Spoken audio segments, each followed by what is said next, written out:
ការដុតអុសចំអិនបាយគឺជាទម្លាប់ប្រពៃណីនិងជាជីវភាពរស់នៅបែបជនបទរបស់ពលរដ្ឋខ្មែរជាយូរមកហើយដែលផ្ដល់នូវរសជាតិបាយក្រអូបឈ្ងុយនិងរក្សានូវភាពសាមញ្ញប៉ុន្តែវាទាមទារការយកចិត្តទុកដាក់លើបញ្ហាបរិស្ថាននិងការសន្សំសំចៃថាមពលមូលហេតុនិងសារៈសំខាន់នៃការប្រើប្រាស់ចង្ក្រានអុសជីវភាពនៅជនបទពលរដ្ឋនៅតាមស្រុកស្រែចម្ការនិយមប្រើប្រាស់អុសនោះងាយរកបានក្នុងមូលដ្ឋានរសជាតិអាហារការដាំបាយផ្សាយឬបាយឆ្អិនលើចង្ក្រានអុសមានក្លិនឈ្ងុយនិងគ្រាប់បាយស្រទន់ល្អចំណែកទឹកមិនបាច់ទិញហ្គាសឬប្រើប្រាស់អគ្គិសនីដើម្បីកាប់អុសបានងាយស្រួលនិងជៀសវាងគ្រោះថ្នាក់អ្នកអាចអនុវត្តតាមដំណាក់កាលនិងបច្ចេកទេសសំខាន់ដូចខាងក្រោម 1. ការរៀបចំឧបករណ៍និងទីកន្លែងជ្រើសរើសពូថៅប្រើពូថៅសម្រាប់ពូឈើដែលមានមុខក្រាស់និងធ្ងន់ល្មមប្រើដុំឈើទ្រាប់ត្រូវរកដុំឈើធំនិងរឹងមាំមួយធ្វើជាជើងទ្រាប់កាប់ពីក្រោមដើម្បីកុំឲ្យខូចមុខពូថៅសម្ភារការពារខ្លួនគួរពាក់ស្បែកជើងភ្លុកវ៉ែនតាការពារភ្នែកនិងស្រោមដៃដើម្បីការពារកម្ទេចឈើខ្ទាតចូលពី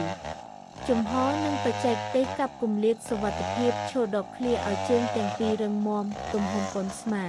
និងប្រាកដថាមិនមានមនុស្សនៅក្បែរនោះឡើយរបៀបកាន់ពូថៅដែនខាងកាន់នៅចុងដងពូថៅហើយដែនខាងទៀតកាន់នៅជិតមុខពូថៅពេលលើកពូថៅឡើងខ្ពស់ត្រូវរំកិលដៃខាងលើចុះមកក្រោមមកជួបដែនខាងទៀតដើម្បីបង្កើនកម្លាំងវាចំណុចដៅត្រូវសម្លឹងមើលចំកណ្ដាលដុំឈើ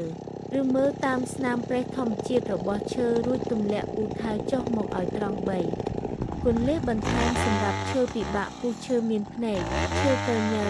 កុំកាប់ចំភ្នែកឈើត្រូវកាប់ពុះនៅចំហៀងឬកាប់តាមបណ្ដោយស្នាមប្រេះប្រើកូនគោ wedge បើឈើធំឬរឹងខ្លាំងត្រូវប្រើដែកកូនគោវាដំចូលទៅក្នុងសាច់ឈើដើម្បីឲ្យវាហែកចេញពីគ្នា4ការរក្សាទុកអុសសម្រាប់ដុតខាលឲ្យស្ងួតអុសដែលទើបកាប់រួចត្រូវទុកខាលថ្ងៃពី5ខែទៅ1ឆ្នាំដើម្បីឲ្យអស់ជ័រនិងទឹកព្រោះអុសសើមនឹងបង្កើតផ្សែងច្រើននិងពិបាកដុតឆេះរៀបទុកដាក់ត្រូវរៀបគល់ទុកនៅកន្លែងដែលមានខ្យល់ចេញចូលល្អនិងមានដំបូលបិទបាំងមិនឲ្យត្រូវទឹកភ្លៀងប្រសិនបើអ្នកចង់ដឹងបន្ថែមសូមប្រាប់ខ្ញុំតើឈើដែលអ្នកចង់កាប់ជាប្រភេទឈើអ្វីឈើរឹងឬឈើទន់តើអ្នកមានឧបករណ៍អ្វីខ្លះនៅពេលនេះពូថៅខ្នាតតូចពូថៅធំឬម៉ាស៊ីនអាឈើខ្ញុំអាចផ្ដល់ដំបូន្មានបន្ថែមស្របតាមស្ថានភាពជាក់ស្ដែងរបស់អ្នកបាន